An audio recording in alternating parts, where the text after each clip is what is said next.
pessoal, tudo bem com vocês? Estamos aqui iniciando mais um Connect Us Podcast. Sou eu, o Anderson de Oliveira, juntamente comigo está minha esposa. Oi, gente, tudo bem com vocês? Sejam muito bem-vindos ao nosso Connect Podcast. Estamos muito felizes por mais esse vídeo, né? Mais esse conteúdo incrível que a gente vai estar trazendo para vocês hoje. Vamos estar tendo mais uma mesa, mais um bate-papo especial. Vamos. Top demais. Mas antes de qualquer coisa, eu quero pedir para você que tá assistindo a gente, dar um coração bonito aí para nós. Pega essa flecha, envia para aquela pessoa que você conhece. Olha só, uma coisa importante, envia para aquela pessoa que você sabe que tem filho, que tem ou conhece alguém que tem criança, enfim, envia para essa pessoa que esse podcast. De hoje, ó, você manda para quem tem filho, você que pretende ter filho, você que quer casar, pro líder de criança, pro seu pastor, para todo mundo. Compartilha pro povo de Deus ser abençoado. Porque notícia boa é notícia compartilhada. É isso aí, hein? Apresenta pra gente quem está aí, gatinha. Gente, nada mais, nada menos. A gente tá com o Osias aqui com a gente, a esposa dele. Uhul! Vou colocar a musiquinha lá. O Osias... Bom, eu vou pedir pra eles se apresentarem. Osias, apresenta pra gente quem são vocês, pra quem não conhece, a sua esposa. Bem, eu sou o Osias, como você já falou, para quem me conhece, sou o Osias. Para quem não conhece também. Também sou o Osias. Nós estamos aqui nos Estados Unidos trabalhando com crianças e nós viemos para cá com esse propósito. Tivemos um convite do nosso pastor ali em Everett, pertinho de Boston, né? Para vir para cá e trabalhar, assumir o departamento das crianças e trabalhar com eles. Faz mais ou menos 8 anos, um pouco quase 9, que nós estamos trabalhando exclusivamente com crianças e principalmente no contexto de igreja brasileira aqui nos Estados Unidos. Eu sou formado em publicidade e propaganda, tenho metade da faculdade de artes cênicas, tenho pós-graduação em teologia com ênfase em práticas pedagógicas e estava aí fazendo mestrado, né, com a Alina Gordon também, com o objetivo de se aprimorar mais na palavra. Inclusive tenho levado alguns assuntos de mestrado para as nossas crianças, consegui traduzir assunto do mestrado para as nossas crianças. Depois falar algumas coisas interessantes em relação à origem, à semântica de algumas palavras, né? A origem de algumas palavras que deu para traduzir para as crianças, que foi bem legal. Uma ideia, um plano de aula. E é isso. Então, nosso trabalho aí é trabalhar com as crianças, com a realidade das nossas crianças no contexto de imigrantes brasileiros em terra americana, que é bem diferente do Brasil. Nós viemos com uma expectativa muito grande, muito diferente, não diria grande, mas uma expectativa muito diferente.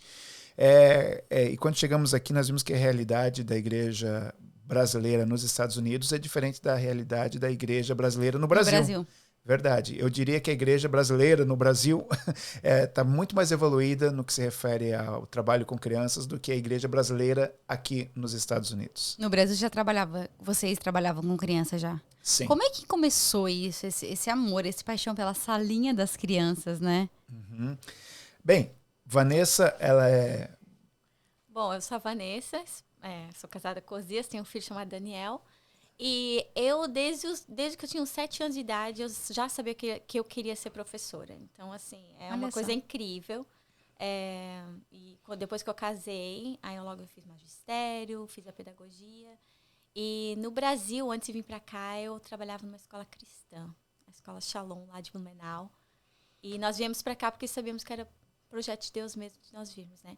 Mas, para falar bem a verdade, a minha paixão sempre foi a questão infantil. Com 11 anos de idade, eu já ajudava a minha mãe nas salinhas, porque meu pai era pastor, minha mãe envolvida. Quando não tem professor, a esposa do pastor é a primeira a ser colocada na salinha para cuidar das crianças. É verdade. Mas era um trabalho de excelência, assim. Eu aprendi mais que minha mãe, né? Minha mãe, minha tia. Minha tia hoje é uma grande líder lá em Blumenau também, da questão infantil. Uhum. Mas com a minha mãe eu aprendi assim, a levar a sério, fazer com excelência a questão de trabalhar com as crianças na classe. Então, assim, eu comecei muito cedo. Já com 15 anos eu era professora de escola dominical. Então esse amor começou por você, basicamente. Eu acho que se encontrou, né? Porque quando eu conheci o Osias, nós conhecemos fazendo teatro. Mas na igreja. Teatro na igreja. E ele já trabalhava... Aí já pode continuar, meu amor. Trabalhava com a equipe. Até que eu falo. Então, na verdade, a Vanessa... uma das coisas que me chamou muita atenção na Vanessa foi a excelência com que ela fazia cada aula como se fosse se fosse, mesmo que fosse para 2 crianças ou para 200 crianças, a qualidade do preparo da aula era a mesma. Como eu falei, eu trabalhava com artes, com teatro. Nós tínhamos, na época, um grupo de teatro chamado Cristo em Foco, que nós focávamos fora da igreja. Nós tínhamos um ônibus que se transformava em palco, equipado com som e iluminação. E aí eu sempre trabalhava com artes, e no meio disso a gente também fazia o trabalho com crianças com bonecos, né? Sempre usamos muitos os bonecos. Nós temos alguns bonecos ali que a gente traz para ajudar a gente no nosso trabalho. E esses bonecos têm aberto muitas portas, né? Nos hospitais. Trabalhava também na ala pediátrica de um hospital lá, o Hospital Santo Antônio, na cidade de Blumenau. Então, nesse trabalho que eu tinha, a Vanessa também, um dia nós fomos um trabalho missionário que a cidade de Blumenau estava promovendo, numa cidade muito carente lá do oeste de Santa Catarina. E eu vi a Vanessa se dedicando muito com o trabalho dela. Eu também gostava muito de fazer da questão de artes e da questão do clown, do palhaço. Levo muito a sério a questão do palhaço. E aí ali nós nos encontramos e juntamos os nossos talentos. A Vanessa, ela é muito mais teórica. A Vanessa gosta muito de planejar. A Vanessa sente medo de improvisação. E eu já sou mais o contrário, então eu acho que os dois polos... Os opostos se atraem. Exatamente. Então a gente se completou nesse sentido. Desde antes de nós casarmos, antes de noivarmos, a gente já começou a trabalhar juntos. Já éramos convidados para ir nas igrejas, fazer congressos com crianças. E nós sempre buscávamos inovar com os nossos bonecos, com materiais alternativos, com materiais reciclados, com teatro. E a gente percebeu que a abrangência que se dava quando se faz um trabalho com excelência, e eu penso que isso não é só para as crianças, mas para qualquer departamento na igreja, mas nós fazíamos com tanta excelência que isso abria portas para que a gente pudesse atingir hospitais, comunidades, outras igrejas, empresas convidaram já a gente para fazer palestra para funcionários em empresas. Mas a gente só trabalha com crianças. Não, mas eu te dou a pauta aqui do que você tem que falar e use a criatividade de vocês. Eles gostavam da dinâmica, da didática de vocês. Exatamente. Então, esse é o nosso trabalho. A Vanessa, como ela disse, professora, desde que ela começou a trabalhar, já começou antes mesmo de começar a trabalhar ganhando dinheiro, já trabalhava como professora na igreja. E depois de um tempo nós casamos, ela continuou se envolvendo na questão, trabalhando como professora. Eu montei uma empresa de comunicação e depois de um tempo nós ganhamos sempre muito envolvidos com essa questão de trabalhar com crianças, né? Dando curso para professores lá no Brasil. E aí, depois de algum tempo, nós fazemos esse trabalho, então nós ficamos sabendo, nós temos um pastor amigo nosso aqui nos Estados Unidos, que ele estava precisando de alguém para cuidar do departamento das crianças, que daí já é uma outra história, porque o que estava acontecendo? Segundo o que o nosso pastor falou, a igreja estava tendo um certo êxodo na igreja, porque alguns pais começaram a observar que a igreja não tinha um departamento ou alguém responsável para cuidar das crianças. O que se tinha, e que é uma realidade muito comum aqui na América, é um grupo de pais que se reúne para fazer um schedule, uma agenda, para cuidar cada um na sua escala. E como são pais, não tem professores, não tem um conteúdo sistemático, não tem um planejamento, o que acontece? Levava as crianças para a sala e acabou-se, como acontece, a gente tem visto muito, acabou-se criando-se uma visão de um child care dentro da igreja. Então os pais iam lá para cuidar das crianças, para promover um espaço de segurança, enquanto os outros pais estavam no culto. Com o passar do tempo, alguns pais perceberam que o conteúdo estava sendo muito repetitivo, porque todo domingo eles estavam vendo os mesmos filmes, tendo as mesmas atividades quando tinham. E aí começou, eu preciso de algum lugar, alguns pais falaram, precisamos de algum lugar em que a gente possa levar os nossos filhos e que eles possam ser assistidos. Alguns pais conscientes levantaram essa bandeira, essa questão. Desculpa, pastor, nós amamos essa igreja, uma igreja de palavra, uma igreja que tem uma comunidade, uma igreja que me faz me sentir parte de uma família. No entanto, eu preciso que o meu filho se sinta parte dessa família também. E eu preciso ver o meu filho crescendo também. Então, pastor, me perdoe, mas eu vou em tal igreja que tem esse trabalho com crianças. E por isso, nosso pastor, então, eu acho até que foi um ato bastante fé dele, porque a nossa igreja é muito pequena, ele tomou a iniciativa de bancar a nossa vinda para cá, dar uma ajuda de custo, bancar o nosso aluguel e nos trazer aqui para trabalhar com crianças em tempo integral. Nessa igreja. Nessa igreja que nós estamos até hoje. E Isso. uma pergunta, a tua igreja, quando você disse uma igreja pequena, tem quantos membros? 200 membros, mais ou 200 menos. membros. Aproximadamente 200 membros. Na nossa realidade aqui, na comunidade brasileira, já é uma mega church. Para questão brasileira. Porque uma igreja de 50 membros, pelo cálculo, uma igreja já grande. Mas para mim entender, essa igreja de 200 membros era no Brasil. Não, era aqui? Era aqui. No Brasil, era qual igreja? Era uma igreja maior? Ou... Sim, no Brasil, a Assembleia de Deus de Blumenau, de onde viemos, acho que tem 13 mil membros.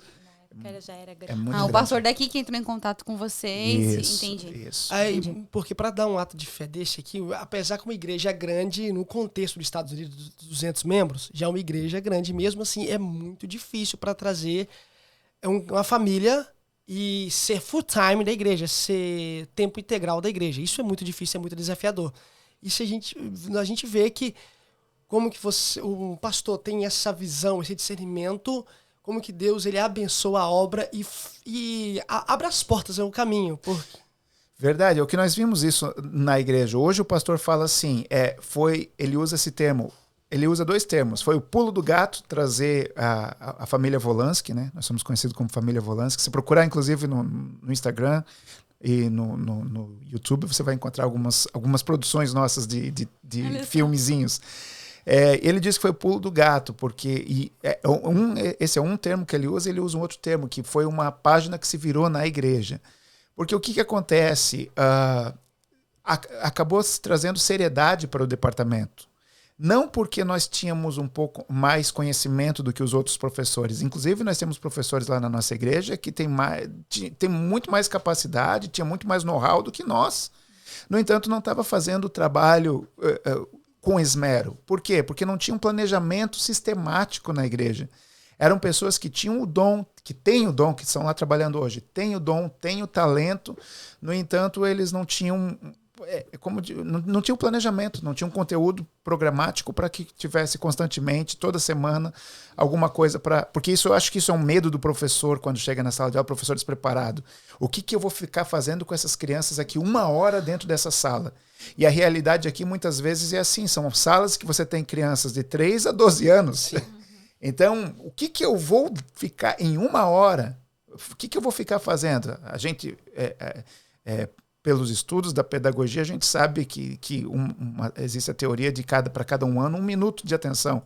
Então, uma criança presta atenção de acordo com a idade. Se você quiser dar aula para uma criança de 3 anos, 3 minutos de história é o que vai prender a atenção dela, porque ela tem 3 anos. 5 minutos, 10 minutos, é a mesma coisa. Então, imagina ficar fazendo 1 hora com essa mistura de sala. Então, o que aconteceu? Nós trouxemos essa experiência que a Vanessa trouxe da faculdade, que ela fez magistério, fez pedagogia também. O magistério, pelo que eu sei, ajudou muito, né? Mais do que a pedagogia.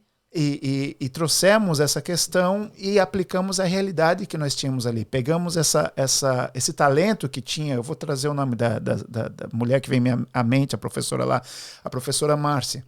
Pegamos esse talento dela e trouxemos a mente dela para ela lembrar de fazer um planejamento de aula, quais são os interesses de criança, para as crianças de acordo com a idade, um trabalho didático e pedagógico. E facilitou a vida dela. Para você ver, é um ato de fé realmente. Você bancar um aluguel, uma ajuda de custo, passagem para uma igreja pequena como essa. No entanto, quando a gente chegou, entre crianças e adolescentes na igreja, total, tinha 12 crianças. Antes da pandemia, era pouquinho. Misturando crianças e adolescentes. E os adolescentes eram contados até 11 anos. Então, não tinha... Quando a gente terminou a pandemia, nós estávamos com 75 crianças. Lembrando que 75 crianças são 75 pais ou menos, né? Porque cada pai tem 2 crianças, ou digamos. Entendeu? Então até os membros da igreja aumentaram. Exato, porque na verdade não aumentaram, voltaram. Eram pessoas que estavam dispersas, mas voltaram, porque tinham um trabalho sistemático e com algumas estratégias. É um trabalho assim, de arregaçar as mangas e fazer, trabalho de formiguinha, porque você tem que quebrar um monte de conceito. Você tem que quebrar aquele conceito de que, não, nós não oferecemos child care, né? Depois que começou a ver que o negócio funcionava nos cultos, alguns pais vinham assim, vocês podem fazer... A gente oferecia um culto para as crianças, né? Um trabalho com as crianças na quinta-feira à noite. Nós fazíamos no domingo de manhã e no domingo à noite.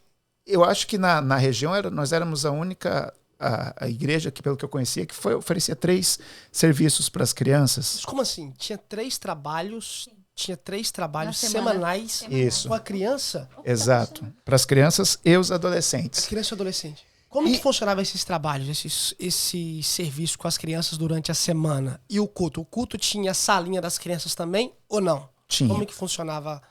Nas quintas-feiras nós tínhamos o estudo da Bíblia, né? Bíblia aberta para os pais. E bem no começo nós tínhamos uma classe só. Como o Osias falou, que tem igrejas que têm essa realidade de crianças de 3 a 12 anos numa sala. Nós passamos por essa experiência. Então, era dentro da nossa casa, porque nossa casa era a sala das crianças. Então, na cozinha era sala, na laundry era sala, na sala não tinha sala, era sala. Então, o único lugar que nós tínhamos para nós eram os nossos quartos. Inclusive, então, nós usávamos, a gente usava alguns recursos da casa como recursos pedagógicos. Por exemplo, tem algumas pessoas que falam assim, eu não tenho condições de trazer um recurso pedagógico para a criança na sala de aula. Eu fazia o seguinte para as crianças, quem souber falar esse versículo no final, sabe o que eu vou fazer? Eu vou abrir a torneira da cozinha. E aí ela abriu a torneira e disse, tio, coisas... hoje eu vou ligar o micro-ondas. Algo simples. Tá, mas espera, deixa eu entender. Na casa de vocês abriam a casa de vocês pra fazer isso. E porque era do lado da igreja, a casa. É porque a Casa Branca, né? Olha, Que é a casa de vocês. A Casa Branca era a nossa casa. White House. Começamos em A nossa alto White estilo, House. Casa Branca. Então, eles usavam o nosso banheiro na quinta, no domingo de manhã, domingo à noite. Todas as crianças. Aham. Isso, uma média de 12 crianças. Quando a gente começou com 12 crianças. Então, a sala maior, nas quintas-feiras a gente fazia uma reunião só, porque também não tinha assim um número de professores para ajudar no começo. Então, nós começamos a fazer esse trabalho nas quintas, todo mundo junto, né? Todas as crianças juntas.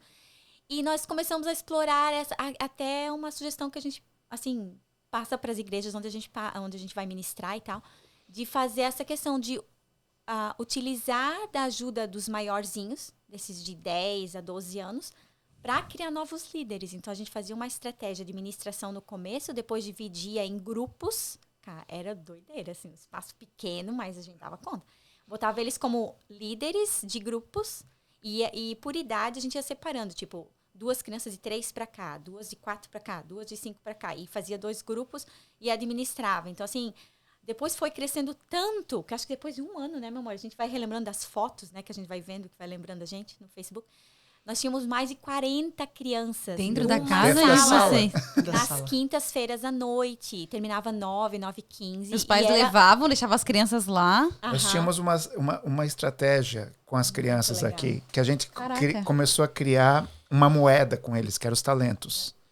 Então, por exemplo, a gente criava por um determinado tempo um certo programa com um conteúdo que era um conteúdo programático, digamos, de 3 meses. É um exemplo, né? E aí, então, as crianças iam ganhando talentos, elas iam adquirindo talentos de acordo com algumas atividades que elas iam fazendo durante esse período. Por exemplo, se ela trouxesse um amiguinho, ela ganhava 5 talentos. E sabe o que eram os talentos? Eram papéis escritos, 1 talento, 2 talentos, impressos, bem simples. Se ela trouxesse... Para criança, acho que não precisa... Uau! Não. E olha só como essa estratégia é mais profunda do que... Ela se mostrou mais profunda, atingiu objetivos que nem nós tínhamos colocado. Metas que nós nem tínhamos definido foram dobradas, como diz a irmã Dilma Rousseff. A desviada.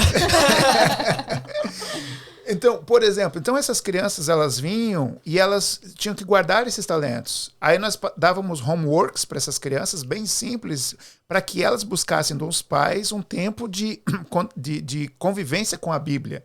Coisas muito pequenas que os pais precisavam trazer, porque é uma realidade hoje. Os nossos pais, a maioria deles aqui, vêm para a América com o intuito de buscar uma vida estável e dar para o seu filho uma vida estável que ele não teve. e acaba deixando de lado aquela questão da convivência, aquela questão de ter esse tempo de ensinar, como a Bíblia manda, a tarefa principal de ensinar o filho é dos pais. Não é nem da igreja, é dos pais. E aí, então, a ideia era trazer esse homework para os pais ajudarem eles. Daí ganhavam mais talentos. Depois de 3 meses, as crianças que tinham mais talentos, elas tinham a oportunidade de ganhar determinados presentes que eram muito simples. Eu diria que aqui o Dollar Tree nos Estados Unidos ficou mais rico porque nós chegamos. Quem que não gosta do Dollar Tree? E nós enchíamos uma cesta com um monte de presentinhos, tudo do Dollar Tree. Quem tinha, vamos supor, quem tem 50 talentos pode vir aqui e escolher. Quem tem 40 pode vir aqui e escolher. Quem tem 30, até o último que tinha só um talento.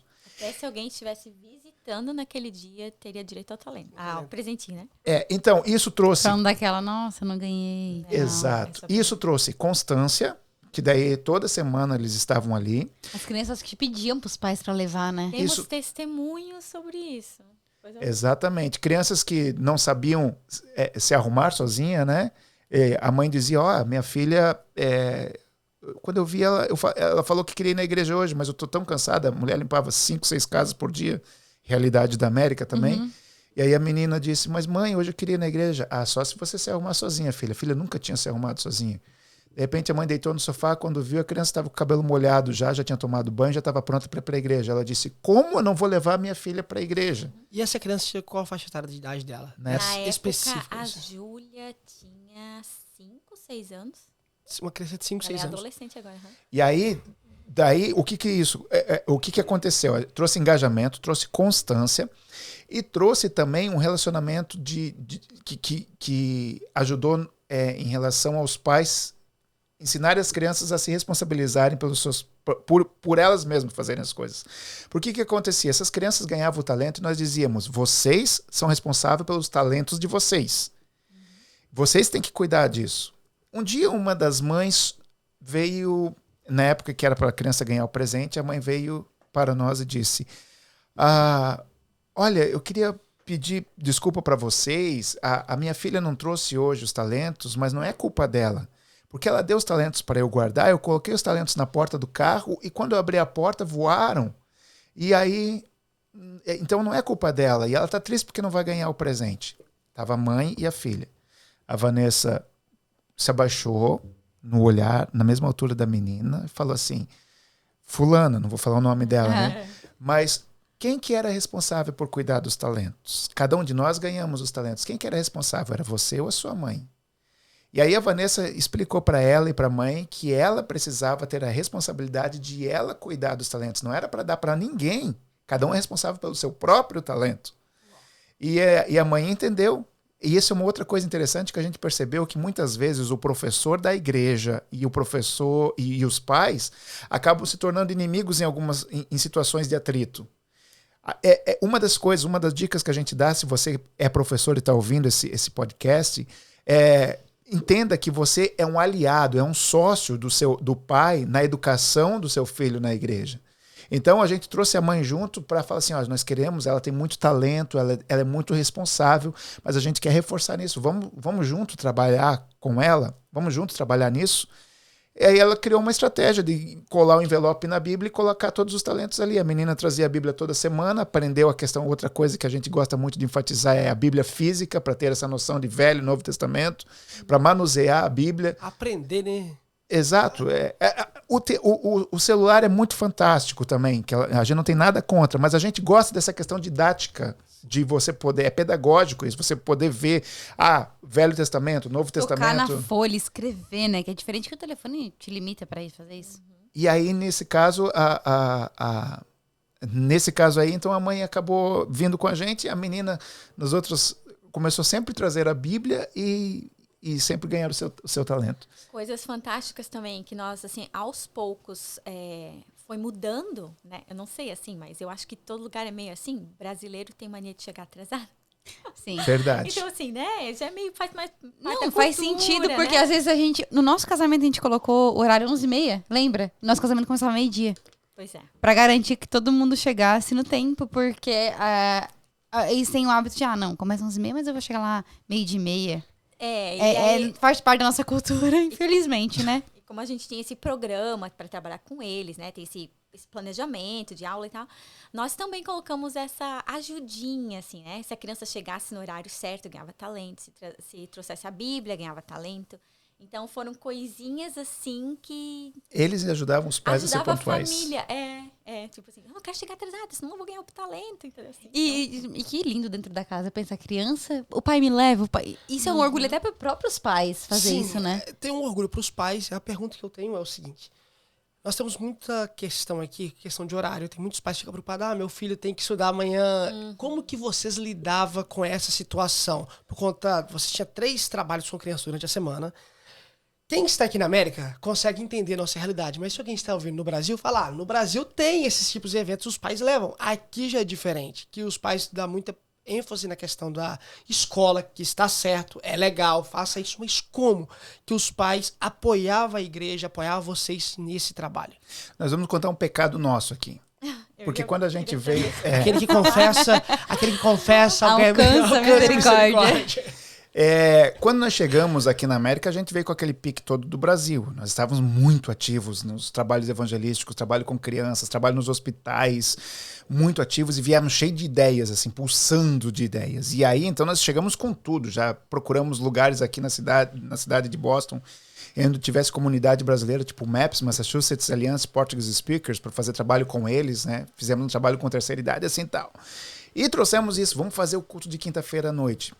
Olha só o que nós fazíamos, onde é que está o nosso pecado? Nós fazíamos o culto que começava às 8, deveria terminar às 9, terminava às 9h30, mais ou menos. A gente não percebeu que com o passar do tempo nós estávamos perdendo o nosso próprio filho nesse processo todo. Nós estávamos tão envolvidos cuidando dos filhos dos outros que estávamos perdendo o nosso próprio filho.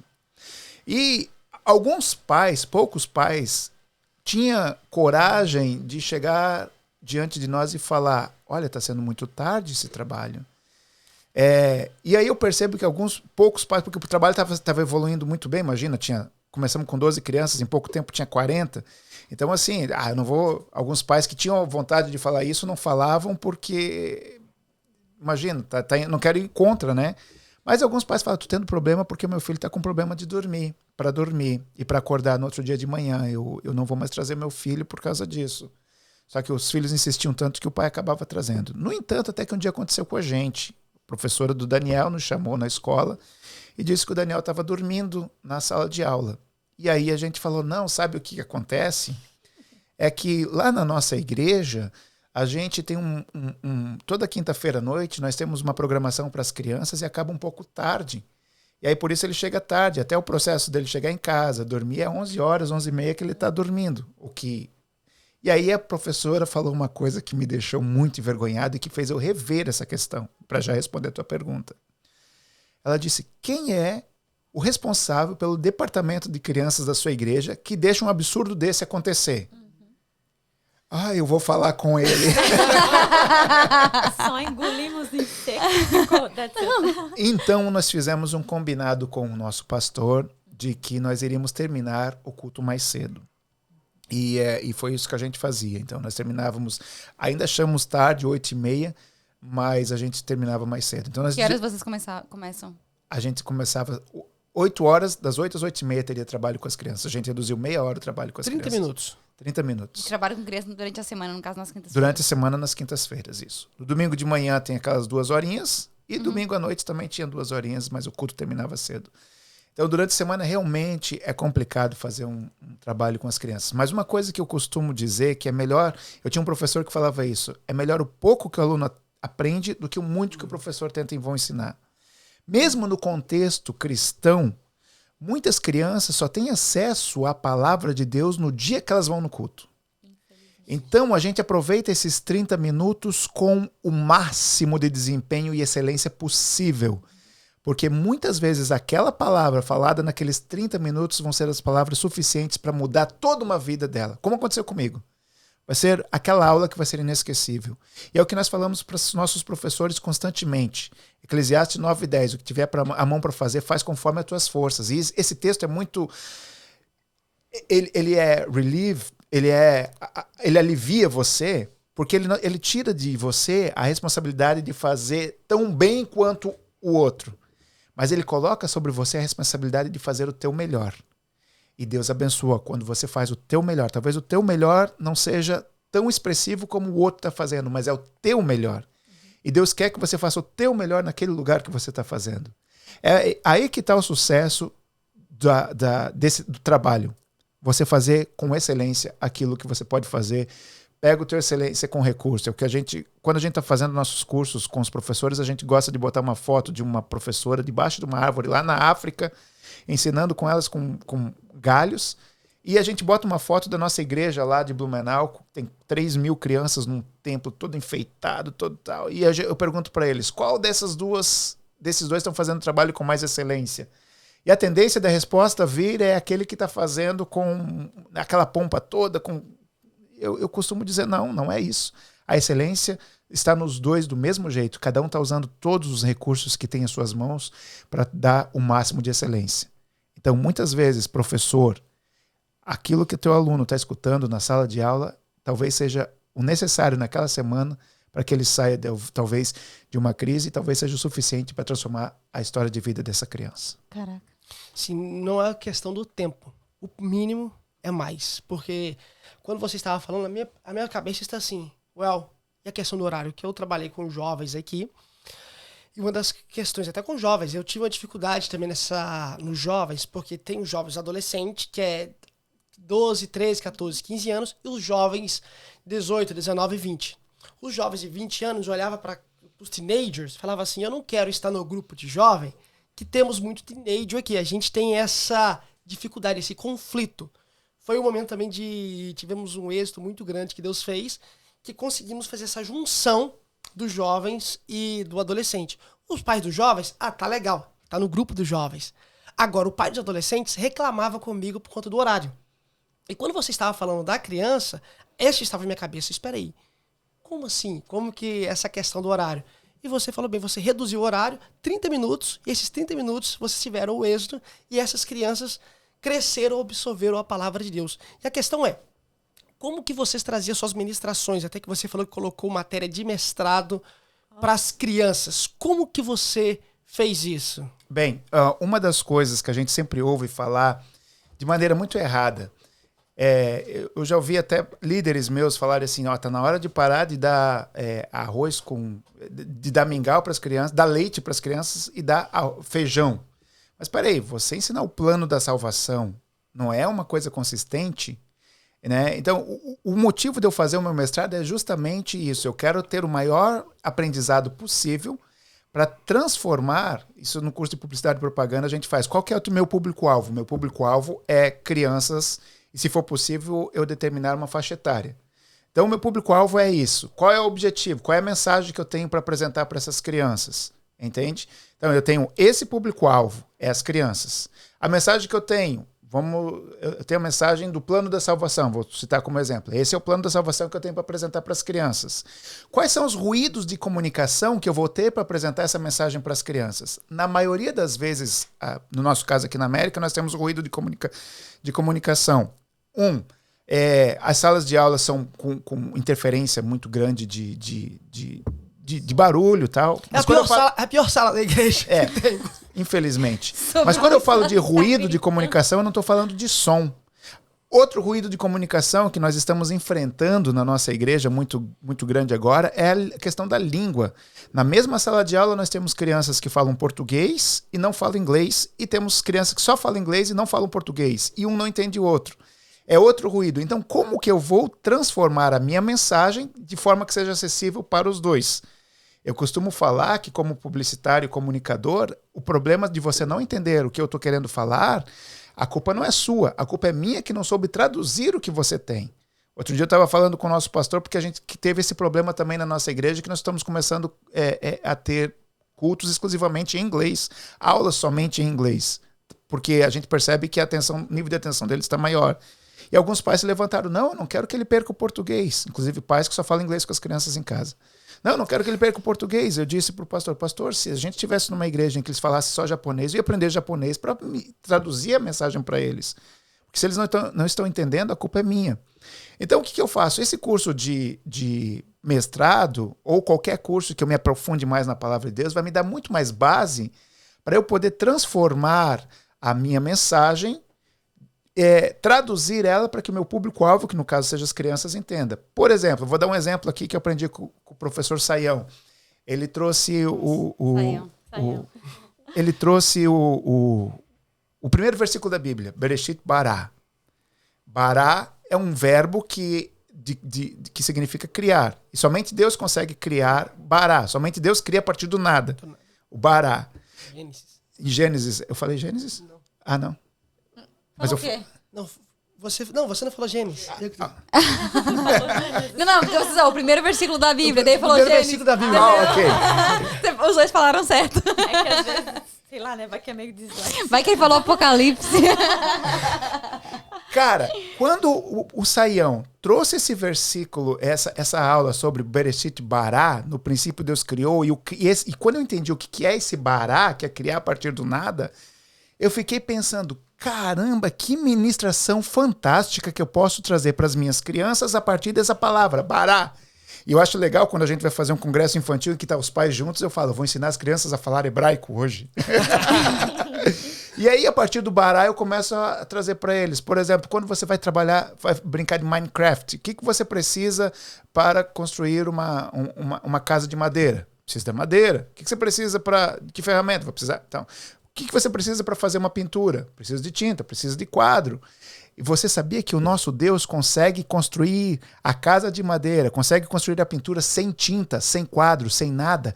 Ele é o único que consegue Bará. Ele constrói a partir do nada, é o único. Então, assim, se eu não tivesse me aprofundado, para que eu vou aprender hebraico? Até adulto fica assim, ó, continua. Né? Para que eu vou aprender hebraico se eu sou professor de criança? Para isso, eu tenho muito mais profundidade para poder ensinar uma palavra, ensinar a criança num caminho teológico do que se eu não tivesse a oportunidade de estar estudando e me aprofundando. O grande problema é o seguinte, nos nossos dias, e aí eu estou falando no contexto de Brasil, nos Estados Unidos, os nossos professores aqui trabalham exaustivamente. Imagina, eu fico imaginando como deve ser difícil trabalhar 4, 5 casas, limpar 4, 5 casas por dia. O homem trabalhar na construção todos os dias e tirar um tempo para estudar ainda a palavra de Deus, de maneira como tem que estudar, com excelência, e vir para a sala de aula. É muito difícil o professor que se dedica a esse tempo de estudo. Então, o que acontece? O resultado das aulas são aulas que podem ser rasas, que retira da sala de aula o respeito que as nossas crianças precisam ter. Né?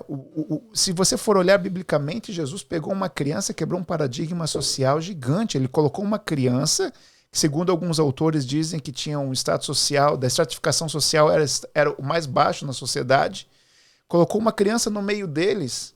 E um dia, quando quiseram impedir de uma criança chegar até Jesus, Jesus disse, olha, não impeçam eles de vir a mim. Ai daqueles que fizeram desses pequeninos tropeçarem. E aí vem a questão da aula de teologia de novo. Quando Jesus usa esse termo, ai daqueles que fizeram desses micros. A palavra ali para grego é micros, pequenos. Mas alguns teólogos dizem, não, está falando de novos convertidos. Pode ser também, mas Jesus pegou uma criança para falar micros. Então eu acredito que Jesus estava falando de uma criança. Ai daqueles que fizeram desses micros, uma dessas crianças tropeçarem. E olha o que Jesus fala. Seria melhor que esse cara se suicidasse. Vou parafrasear para hoje. Se Jesus estivesse hoje e falasse assim, se alguém fizer uma dessas crianças sair da igreja, se tropeçar, se desviar do caminho do Senhor, seria melhor que pegasse uma arma, apontasse para a cabeça. Eu estou usando assim para... A linguagem atual. Dá um tiro no meio da cabeça, mas aponta bem para a têmpora, para ter certeza que vai morrer. Porque o que Jesus falou assim, seria melhor que pegasse uma pedra de moinho. Vai ali no museu da Bíblia em Washington, tem uma pedra de moinho ali, bem legal. Bem enorme. Grande. Uma pedra de moinho, pega essa pedra de moinho, amarra no teu pescoço essa pedra. A pedra de moinho é aquela pedra enorme que usava para amassar oliva nos tempos bíblicos. Que precisa... Você tem que ser grande, né? E Jesus pega uma pedra dessa, amarra no teu pescoço e para ter certeza que você vai morrer mesmo, se joga nas profundezas do mar. Você vê?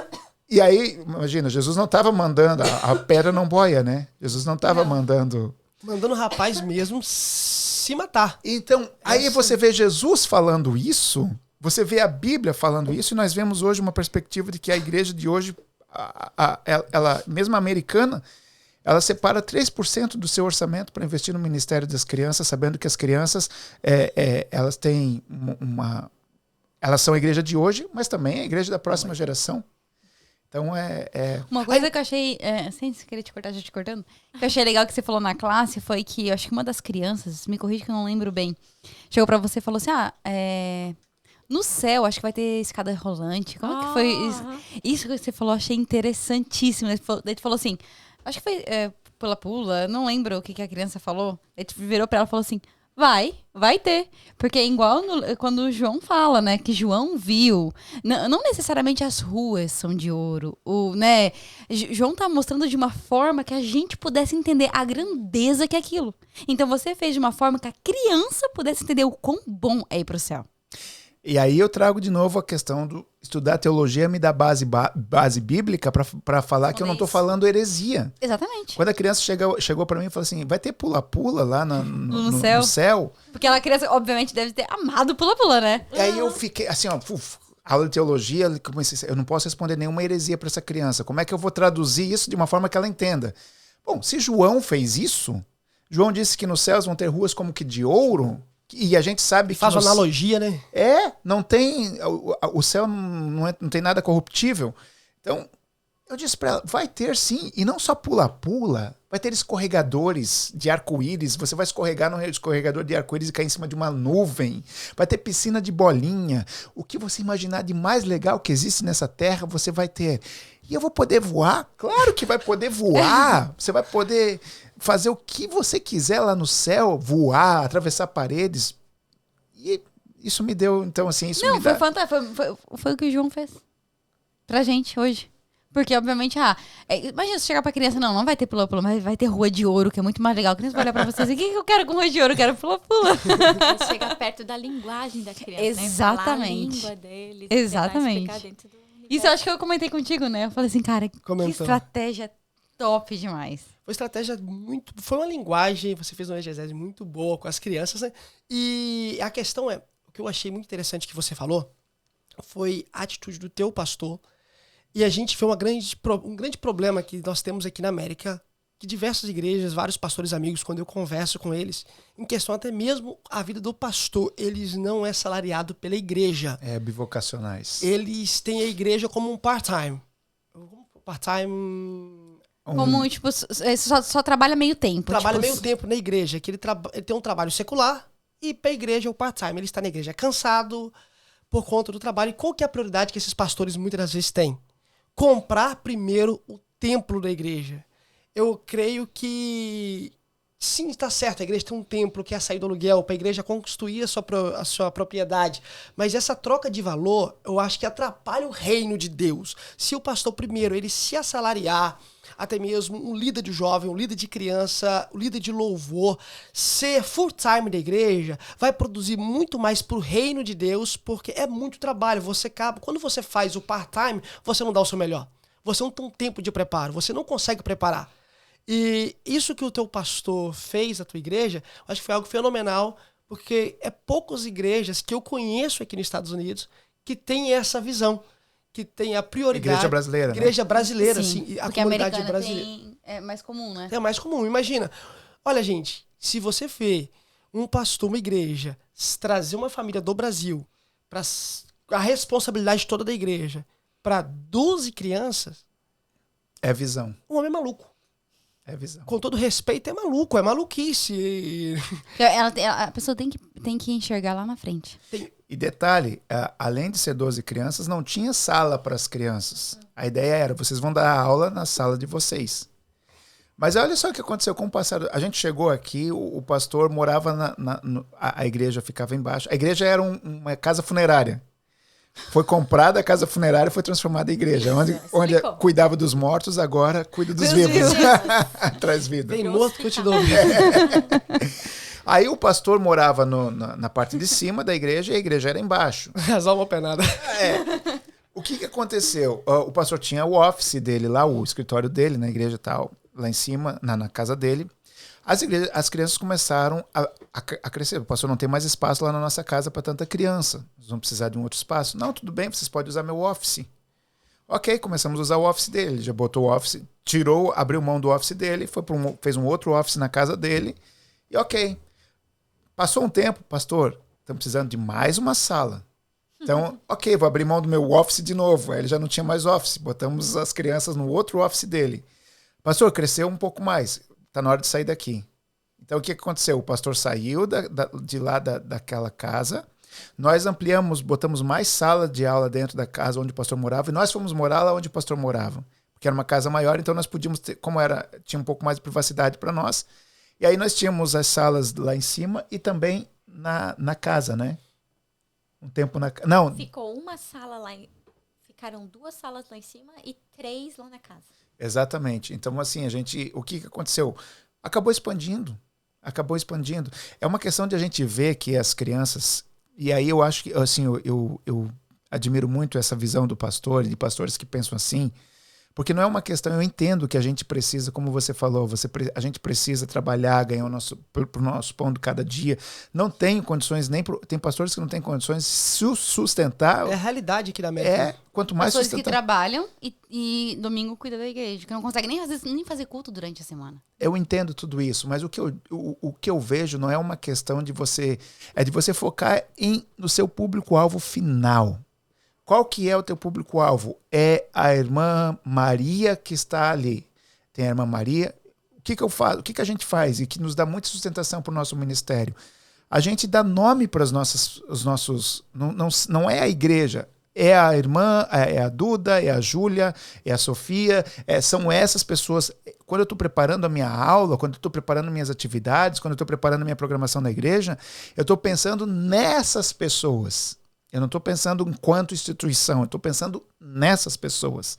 Entende? Aí o que acontece? Você vai ver, eu não tenho condições de ter um templo, mas eu tenho condições de trazer essas crianças, de repente, sentar debaixo de uma árvore e dar uma aula para elas uma vez por semana.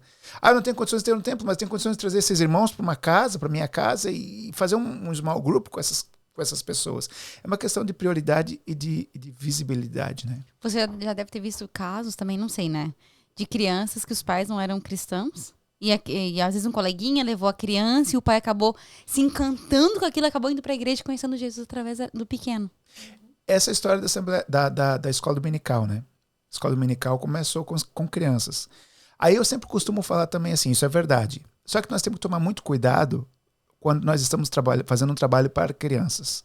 Primeiro, lembre-se, por que você está fazendo trabalho para crianças? Quando a gente quando eu, como pastor, vou começar um trabalho com crianças, eu vou falar assim, eu vou começar um trabalho com crianças porque atrás das crianças vêm os pais. Isso é um perigo. É uma realidade, é uma consequência, acontece.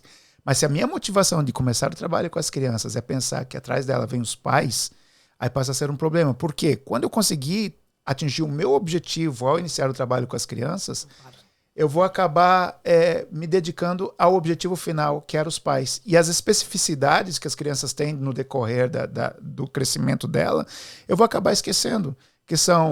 Que possa atender ela cognitivamente, intelectualmente, emocionalmente, que tem um ambiente que ela se sinta bem na igreja, que se sinta parte da igreja. É uma coisa que, assim, você que é líder de criança, que trabalha com criança, tente incutir na mente do seu filho, das suas crianças, quando elas estiverem indo para a igreja, que elas vão falando assim, eu estou indo na minha igreja.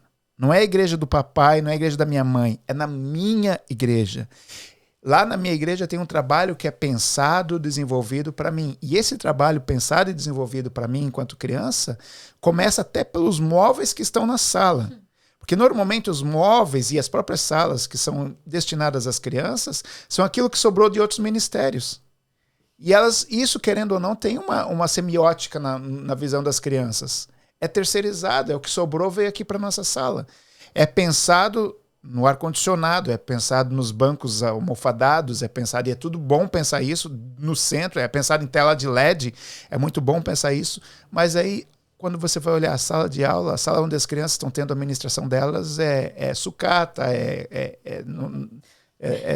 Não, é o resto. Cadeira de Eu tô precisando de um armarinho pra colocar os livros da criança. Eu tenho um em casa que eu não uso. Eu vou trazer pra cá.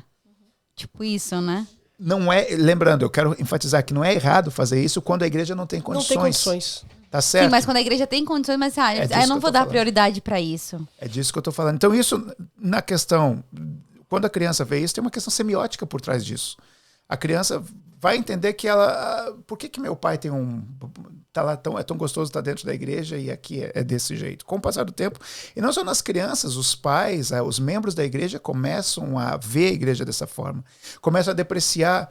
A gente costuma chamar carinhosamente a igreja de salinha, mas tem alguns que chamam de uma maneira degenerativa. Vai lá pra salinha, vai lá pra classinha. A salinha acaba sendo um escape para os pais ficar tranquilos dentro da igreja. Child care, Fica sendo um escape para os pais ficar lá tranquilo. E os professores que estão na salinha tampouco querem estar na salinha. E está mais como se fosse uma obrigação. Claro, não estou dizendo todos, mas acontece muito. Poxa, está sendo um saco estar aqui. Tem que bater meu cartão. É uma briga. É uma realidade. O que a gente sempre pede para os pais é: pergunte para o seu filho o que ele aprendeu na sala de aula hoje. Lá na sala, e a gente costuma falar sala de aula, porque a gente pergunta para os professores por que os pais respeitam o professor secular e não dá o mesmo respeito para o professor da igreja que dá a educação espiritual para o teu filho, te ajuda no teu trabalho. Ajuda na vida, né? Da pessoa. Mas sabe por quê? A culpa muitas vezes, na maioria das vezes, é nossa como professor. Porque a gente não se entende, não vê qual é o nosso papel, a nossa cosmovisão nisso tudo. Qual que é o nosso papel enquanto professores numa sala de aula para 2 crianças? Nós estamos muito acostumados a ver quantidade. Não é só 2 crianças. Aí, não, eu vou começar com as crianças porque eu não tenho muito jeito para falar, então eu começo com as crianças, aí depois eu vou... Experiência. Eu tive a experiência de passar por essa situação. Eu só avermelhei, segurei. Jesus, misericórdia, não me deixa falar nada.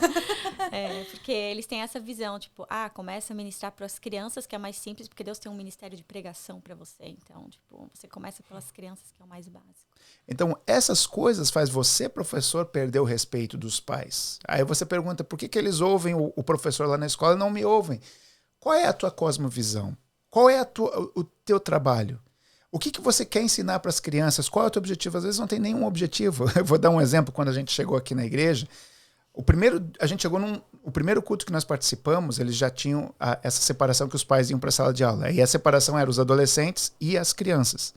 Então, os adolescentes eram, tipo assim, de 7 anos para cima e as crianças eram que tinham ali para baixo. Quando nós chegamos, nós estávamos no Brasil, o pastor disse assim: Osias, lá na América não é como aqui. As crianças, os pais chegam dentro da igreja, dão um chute na porta e jogam a criança de estômago que o filho é teu pelas próximas 2 horas.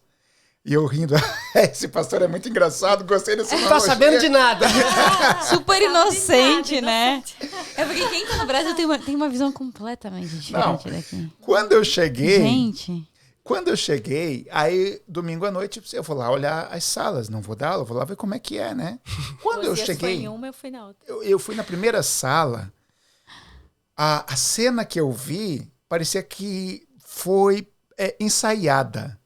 Eu vi uma cena de uma menina pulando de cima de uma carteira na outra, a professora assobiando assim, quando coloca o dedo na boca. Que assim, fino, assim. Não faça, por favor. Não vou fazer. Sei.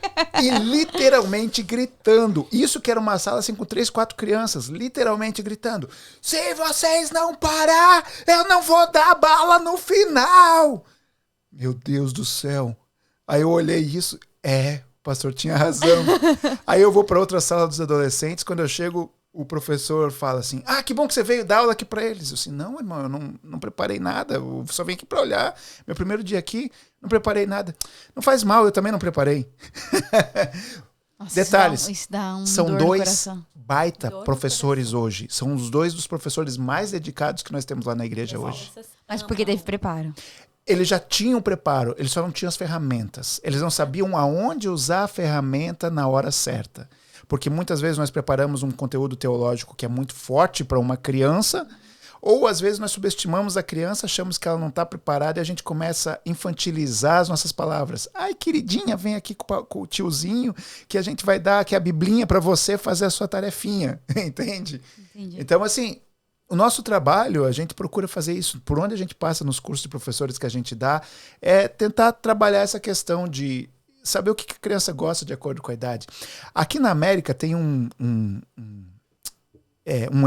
programa que é o Think Orange, que é um programa que trabalha com famílias, pais e igreja. Todos os anos eles têm uma conferência muito legal. E Isso onde essa conferência? É na Georgia. E eu já estive lá. Qualquer pessoa pode participar. Qualquer pessoa. Faça a sua inscrição online. Como que a gente fica sabendo, para quem tá ouvindo a gente, às vezes quer participar disso? Procure no site Think Orange. Vamos colocar na descrição do vídeo esse site. Think Orange. É muito legal. É uma visão assim que se traz sobre... Tem muitos livros que Isso abordam... em inglês, né? É tudo em inglês. Ok. Tem muitos livros que trabalha ensina a trabalhar com crianças de acordo com a idade. Tem um que para pais é fantástico, que é o nome do livro é It's Just a Phase, so don't miss it. É só uma fase, então não perca. Então o livro o livro é um compilado de pesquisas que vai mostrando o comportamento e os gostos da criança de acordo com a idade. Se eu não me engano, são 15 autores. E é muito interessante, e esse livro é uma coisa que traz assim um estalo para o pai, que entre nós nascermos, entre o nascimento de uma criança e a hora dela ir para o college aqui nos Estados Unidos, ela tem 939 semanas. Então eu tenho 939 semanas para inculcar no coração dessa minha criança a palavra de Deus. E uma coisa interessante que o livro fala, ele sugere de você trazer quilicas, marbles, bolas de gude, né? E pega 939 bolas de gude, coloca dentro de um vidro e vai tirando uma por semana para você ver a vida do teu filho se esvaindo e o tempo que você tem de influência. Nossa! Muito interessante. Caraca. Já que a gente tá falando de Quando a gente tiver nosso filho, eu vou fazer isso. Um bom conselho pros pais, ó. Repete aí. Não, é um ótimo... Colocar uma bola, uma vasilha. Com qualquer coisa, não necessariamente precisa ser uma bola de gude, né? Aquele pote de pepino gigante, né? Que é vidro, você vê as bolinhas ali dentro. Não, na Marshalls tu compra uns vidros Até enormes, assim, o ó. tempo do filho até chegar no college. 939 semanas. Uau. Você tem 939 semanas para Passa muito rápido. para você influenciar o seu filho. E assim, passa muito rápido. E é legal na conferência porque ela é muito sinestésica, a conferência da Orange. Quando eu fui, eles fizeram um corredor com um quarto que simbolizava... na verdade, eram vários quartos, mas simbolizava o mesmo quarto de acordo com o passar da vida da criança. Então você ia na criança que tinha 3 anos de idade, aí você via o quarto com brinquedos, com ursinhos de pelúcia. Aí depois você ia no quarto da criança com 5 anos de idade, a mesma criança, com as fotinhas dela crescendo e tal. E se você que é pai, você começa a ver aquilo, não tem condições de passar aquele corredor. Quando você chega no último corredor, você só vê tipo um notebook, alguns livros e mostrando que a criança cresceu e já foi pro college. Bem interessante. Uma outra questão, para quem é professor agora... choque de realidade nos pais. Né? Isso é uma das coisas. A Orange trabalha com questão de identidade sexual. Trabalha como abranger isso dentro da igreja. Tem um pastor chamado Caleb Kutenbach, que ele é do ministério... ele tem um programa chamado Messy Grace, que é bem interessante, que ele também está lá. Tive a oportunidade de conhecer a filha do Martin Luther King, também. Sério? Aham. Que privilégio. Tem uma foto com ela lá nesse lugar também. E na semana que vem eu tô indo para uma mega conferência infantil que fica no Tennessee, em Nashville, que eu fiz a minha inscrição e deixei para fazer, eu acho que tem muitos cursos, muitos breakouts que eles chamam, né? E deixei para fazer no último momento, não consegui mais. Tem tipo assim 70 opções que você tem. São 3 dias de conferência. Se chama Mega Conferência, Megacon em Nashville. É bem legal também, bem interessante. Caraca. Você que trabalha com criança, tem tudo. Trabalha com crianças e adolescentes. É muito legal para estar lá, para você ver a realidade. Nossa, eu ainda tô naquela bolinha de gude que isso aí pra mim foi... Parou ali, parou. Não, pera, deixa eu raciocinar aqui primeiro, que eu achei sensacional. Tirar o fôlego. Uma pergunta. Sobre o teu curso. Como que vocês funcionam? O teu curso que vocês prepara professor? Como que o senhor trabalha? Ah, tá. Pra quem tá ouvindo a gente, nessa parte do vídeo, o Osias, a esposa dele, vocês dois, né, dão cursos, vão na igreja de vocês e prepara professores, né, para dar aula para crianças. É só crianças ou crianças e adolescentes? Como é que funciona isso? É focado de crianças até 12 anos. Ok. Porque é uma outra dinâmica com adolescentes também. Então, assim, Ok. a gente se especializou mais com crianças até 12 anos. Esse curso vocês é levam que para a funciona, igreja? né? Como que funciona essa?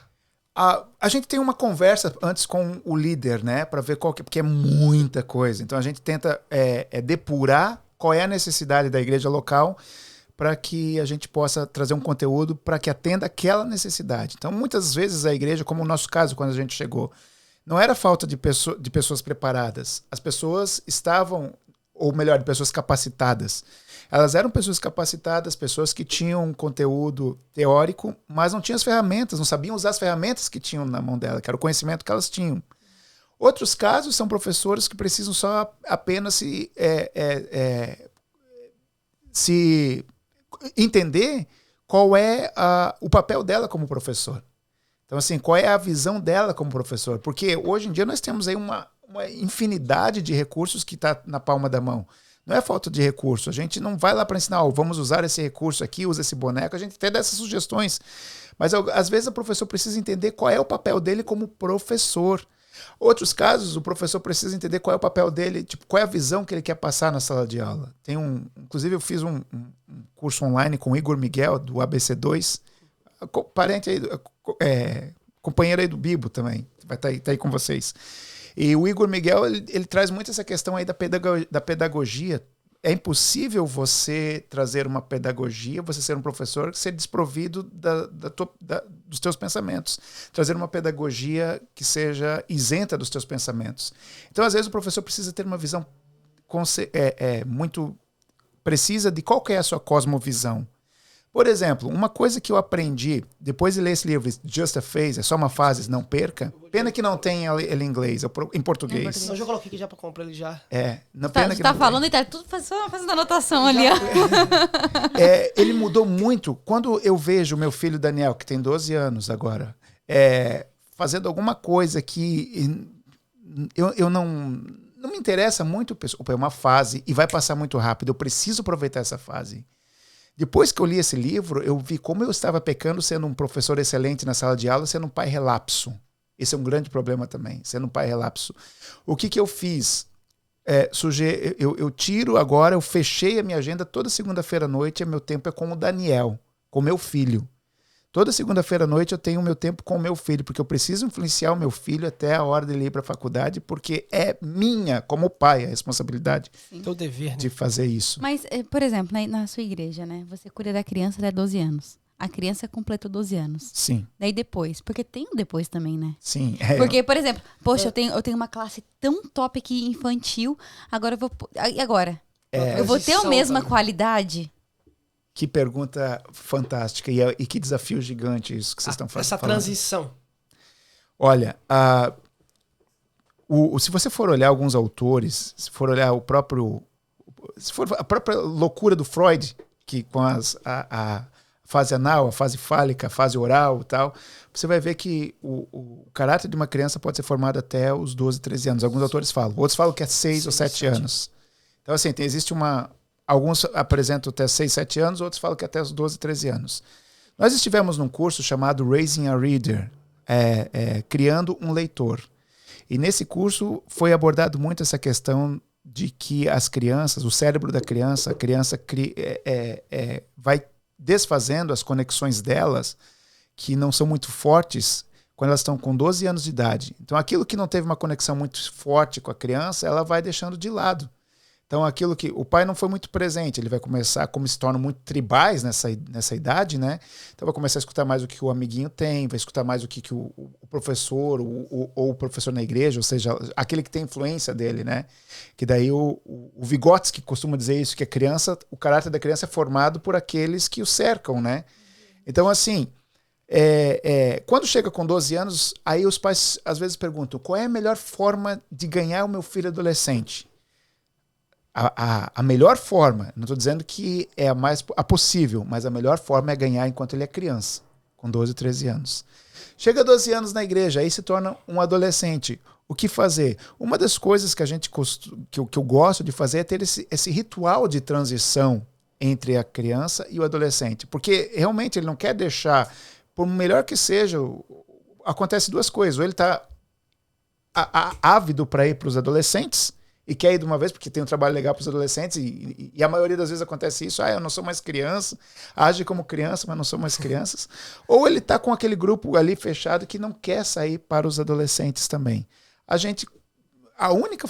O que eu encontrei, talvez existam outras alternativas, mas o que nós encontramos aqui é ter esse trabalho, desenvolver um trabalho de excelência também com os adolescentes e os dois líderes dos adolescentes, os líderes das crianças, ter essa conversa de transição. Work together. Work together. Eu diria assim, você quer ter um trabalho de sucesso, work together entre os departamentos. Esse é o outro problema, principalmente, e aí eu não estou dando tiro, não estou cuspindo no prato que eu como, mas principalmente em termos da Assembleia de Deus, é que é muito departamentizado. E aí você faz congresso das irmãs, congresso dos homens, congresso das crianças, congresso, e são departamentos. Não existe, por que eu vou fazer esse congresso das crianças aqui? Qual é o meu objetivo? Eu vou conversar com os pais da igreja para ver qual que é a demanda que eu tenho para trazer esse congresso, para não ser só um schedule da igreja. Só um evento. Mais um evento. Intencional, né? Você ser intencional em tudo que você faz. Isso é muito importante, né? Essa questão de ser intencional, saber o que está fazendo, o propósito, né? Exatamente. Falando nessa questão de intencionalidade e ainda nessa questão do que fazer quando faz com 12 anos. Aí vem uma questão para você como pai. Se você quer o teu filho crescendo nesse ambiente saudável que a igreja proporciona, né, uma das coisas que a gente sugere é que você cerque o teu filho de uma comunidade que venha ajudá-lo a crescer, que tenha um pensamento muito próximo do seu, que não venha ao encontro daquilo que você pensa, das suas crenças. Como que eu vou fazer isso? Sendo intencional. Por exemplo, festa de aniversário do nosso filho, Daniel, por exemplo, que a gente costuma fazer. Ao invés de fazer uma festa de aniversário, nós pegamos aquele grupo de crianças que ele tem na igreja, que ele vem crescendo com ele desde pequenininho, desde que ele tinha 3 anos. Esse mesmo grupo, todo ano, na festa de aniversário, eles já estão esperando, tal dia é o aniversário do Daniel. E outros pais na igreja também estão fazendo isso. Ao invés de fazer uma festa, tem um sleepover, tem um dia inteiro lá, tem um dia, sabe? Para que se crie essa conexão muito forte entre eles, para que quando ele chegue nas 11 aos 13 anos, que é a idade de desligar as conexões, ele continue tendo essa conexão muito forte com os amigos, com a comunidade dele da igreja. Desligar juntos, né? Exato. Ele não vai se sentir sozinho na salinha, ele vai ter o amigo dele lá. Exato. Ainda mais aqui, falando para a comunidade que a gente vive aqui na América, que tem uma rotatividade muito grande de igrejas e de país. A pessoa está morando aqui, vai para o Brasil, volta para o seu país, ou está em outro estado por conta de trabalho. Tem essa rotatividade, porque no Brasil, nós crescemos, os meus amigos que crescemos junto na igreja, acompanhamos um ou outro, a mocidade, cantamos junto no grupo de mocidade. É uma conexão diferente, né? Aqui não tem isso. E dessa forma, vocês criam esse laço Exato. de amizade que um vai crescendo, acompanhando a fase de vida um do outro. Poxa, fenomenal. Legal. Por mais que eles fazem conexão na escola, na escolinha com criança, essa da igreja ainda vai ser mais forte. Exatamente. É assustador quando você vai numa festa de aniversário de uma criança da igreja que a maioria dos amigos convidados não são da igreja. Eu não estou falando que você não pode ter e não tem relacionamento, não deva ter relacionamento. Tem que ter, né? Porque tem que ser uma pessoa social. Mas o que eu estou falando é que no momento em que você está, no momento crítico, em que aquela pessoa que vai te influenciar necessariamente na tua decisão, precisa ser alguém que te influencie numa decisão que te leve mais para perto de Cristo. Entende? E geralmente se você vai ter uma comunidade, isso parte dos pais, né? Ter amizades assim que tragam isso. Seria muito bom que entre os nossos, que nós casássemos entre o nosso arraial, entre os nossos, entende? Que fossem crescendo forte, strong nessa linha E de fica um laço, né? Porque tu lembra, quando você pode ter tantos anos que for, você vai lembrar, poxa, aquele meu amigo que a gente ia na igreja, a gente, sabe?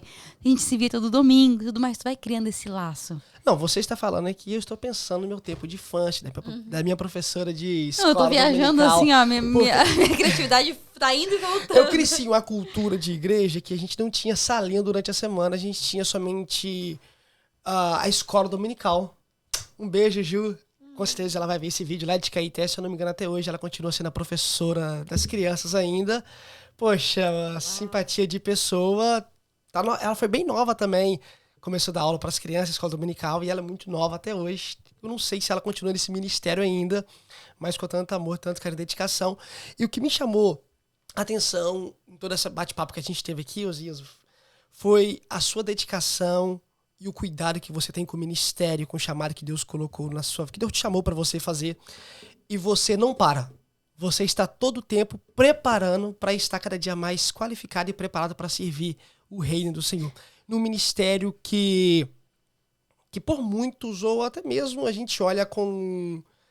não dando tanta ênfase. E o que me chamou muita atenção, a gente teve um bate-papo antes da gente iniciar, antes de gravar, foi como que o Maligno tem usado a estratégia para atingir as crianças. Um vídeo que estourou semanas atrás a respeito da mulher, do Maligno fazendo a estratégia para entrar no meio das crianças, para começar a dar aula e ensinar algo tudo distorcido da verdade, dos princípios que nós acreditamos. E quando eu assisti esse vídeo, quando eu vi esse vídeo, isso me chamou muita atenção, tanto que às vezes a igreja, nós erramos por não dar atenção nesse sentido. E nós já falamos 1 hora, já passa tão rápido, né, velho? Caraca, 1h10, dá vontade de continuar. Mas eu não posso terminar se a gente falar esse ponto. A igreja, o que você fala para uma igreja, para um líder ou um irmão, quem que vai estar assistindo esse podcast ou vai estar ouvindo pelo iTunes, pelo Apple Music, eu não sei como que ele vai chegar esse conteúdo até eles. Tão chique, hein? Caraca! Tá Só o começo. Eu quero concluir a... Um segundo. Ok. Um segundo, eu termino. Como que a gente pode entrar pra gente sair, tá uma saideira, mas isso que não pode deixar de a gente comentar sobre esse assunto. O que você aconselha, o que você fala para uma igreja que não tem esse grupo, não tem uma estrutura para criança? Só para acrescentar a tua pergunta, por exemplo, depois que eu vi o vídeo, é um vídeo de uma mulher falando que ela tem 35 anos, ela já foi 35 anos crente, daí depois ela saiu da igreja, agora ela tá num outro... Enfim, eu não lembro agora qual seita que ela tá, que ela falou que, o que a gente vai fazer, qual a nossa estratégia? Vamos entrar na igreja, vamos entrar principalmente nos ministério infantil e vamos distorcer, porque ninguém tá cuidando das crianças. Eu confesso que eu não dava tanta importância pro ministério infantil depois que eu ouvi esse vídeo. Quando eu ouvi esse vídeo, eu falei assim, caraca, eu nunca tinha prestado atenção nisso. Eu realmente achei que, tipo assim, não, essa irmãzinha aqui pode ir lá cuidar das crianças e tudo mais. Tipo, só pra acrescentar na sua pergunta, sabe? Porque eu não tava... Eu, sinceramente, depois que eu vi esse vídeo, que me deu... Uau! Eu creio que não só você, gatinha, como que muita gente teve também esse despertamento. Isso foi eu creio que isso foi bom que não despertou. Não despertou, falou, temos um problema, esse problema tem que ser resolvido. Temos que dar atenção para esse problema. E a questão tem igreja. Você conhece a nossa realidade aqui da América. Você conhece a realidade de muitas igrejas aqui da América. Sabe? O que você fala para um pastor, para um irmão que tem desejo de trabalhar, mas não tem ainda a criatividade para começar, para usar uma torneira para ser ilustração, um microwave para ser ilustração? O que você fala para essa pessoa? Microwave, para quem não sabe, é micro-ondas. Eu acho que a primeira... Falando do nosso pastor agora, né? Ressaltando essa visão de ver que a criança é uma alma que precisa ser ganha para Jesus. Uau. Então, assim, você pode ir todo domingo lá, preparar uma aula. Então, você ter a visão, ter teu foco ali que você precisa ganhar essa criança para Jesus em primeiro lugar. E como uma casa, eu vejo a criança como se fosse um fundamento. A criança, por que colocar Jesus, apresentar Jesus desde criança? Porque são nos primeiros anos que ela vai criar esse relacionamento com Jesus. Se a casa for bem fundamentada, se estiver na rocha. Então, acho que essa é a primeira... preocupação, a primeira preocupação, é o que é o mais importante. Porque, às vezes, a gente não vê a criança como alguém que precisa ser salva. Ela só está indo com os pais. Ela só acompanha os pais na igreja. Então, se ela estiver num cantinho lá sem incomodar, tá ok. Não, ela é uma alma que ela precisa ser ganha para Jesus. Eu totalmente concordo com isso, né? Ver qual é o papel da criança também, mas aí tem uma outra questão assim, você levantou aí, que é a primeira, eu não tenho recurso. Eu não sei, mas você tem a necessidade, o que eu costumo falar, eu comecei falando, vou terminar aqui. o Eclesiastes 9:10. O que te vier a mão para fazer, faz conforme a tua força. Faça com aquele recurso que você tiver na tua mão, valorizando cada segundo que você vai ter em contato com essa criança. E quando eu falo valorizar cada segundo, é ter o teu tempo de planejamento quando você está preparando uma aula ou até mesmo uma pregação.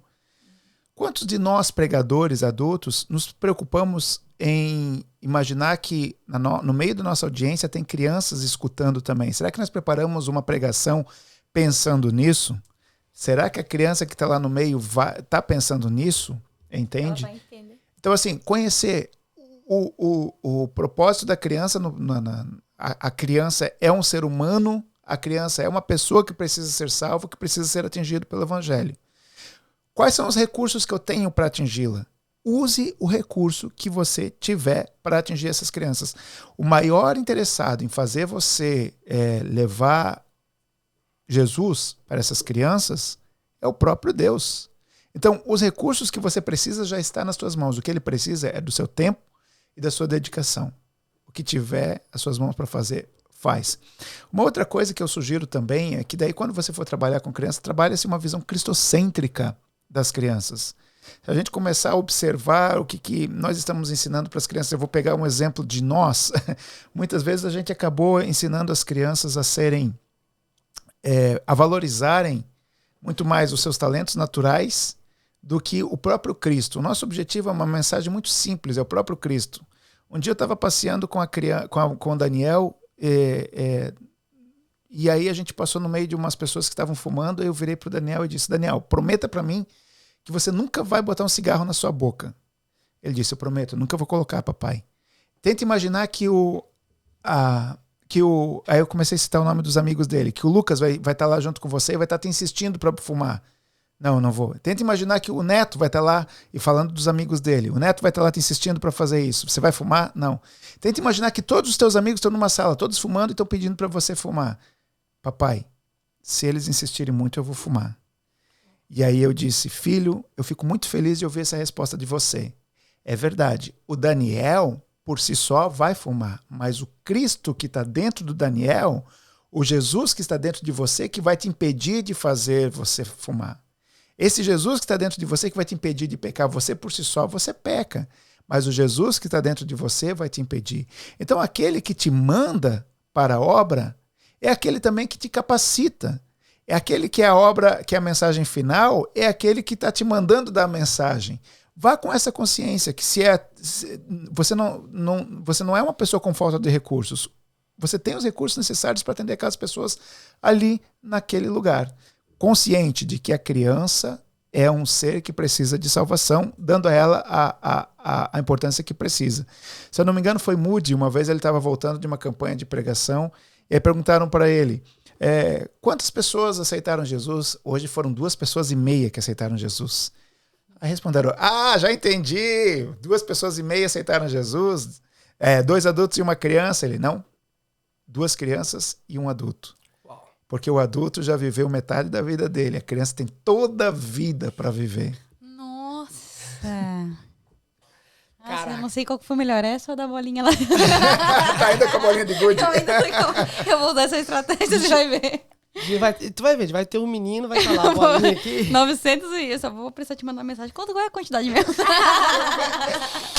Gente, nosso papo hoje vai encerrar. Pô, já está o convite para voltar, pra gente desfrutar mais desse... Mas só se trazer os bonequinhos. Agora, da próxima vez, vai vir o fantoche, né? Como é que é? Eu tenho uma série de bonecos, um monte... Uma coisa interessante, quem trabalha com bonecos...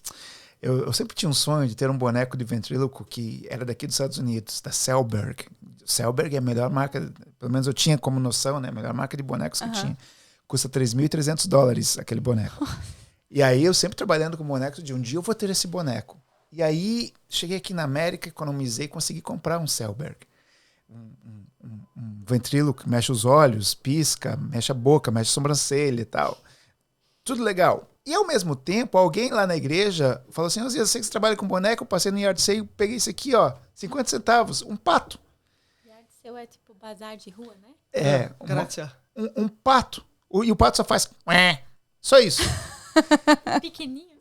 Eu tenho uma série de bonecos. Eu tenho muitos bonecos. Minha mãe vai ficar maluca, porque minha mãe trabalha com criança também. E aí, pra você ter uma ideia aí, qual é o boneco que as crianças mais gostam? O pato. É o pato. O de $3.000, eles têm medo. Porque E aí eu mexe uso pra demais. falar com os adultos. Parece, é bem realístico, assim. Parece Mas aí, que e boneco é fantástico, se trabalhar com Nossa, boneco. próxima Trabalhava no vez tu vai ter que hospital, trazer um boneco.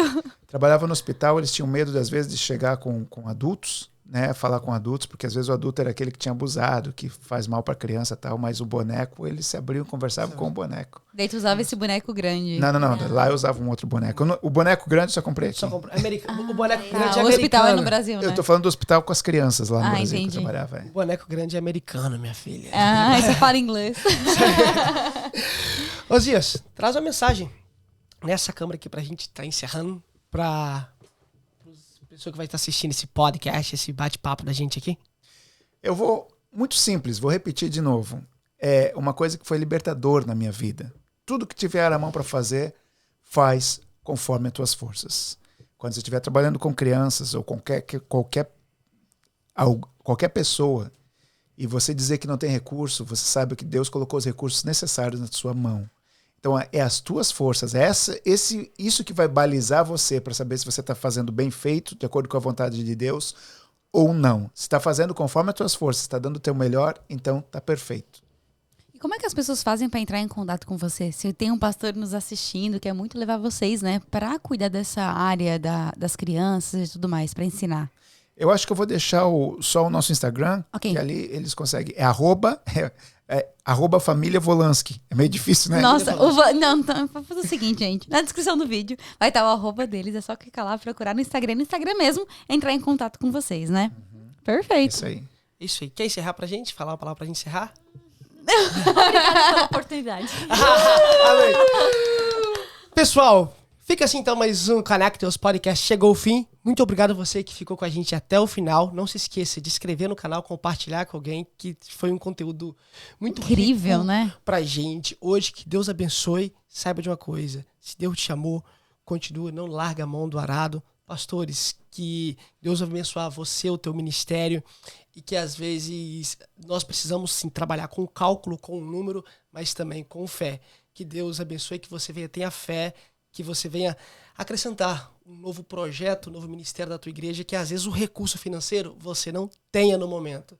Mas vai com fé, continua, que Deus que abre porta, Deus que traz, Deus que Amém. supre a obra do Senhor. Que Deus abençoe, fica com Deus e até a próxima. Tchau, gente. Fiquem todos com Deus. E não esquece, pega essa flechinha e envia para aquela pessoa que vai precisar assistir, porque esse conteúdo foi muito, muito top. Um beijo grande no coração de todos vocês. E tchau, tchau. Tchau, tchau.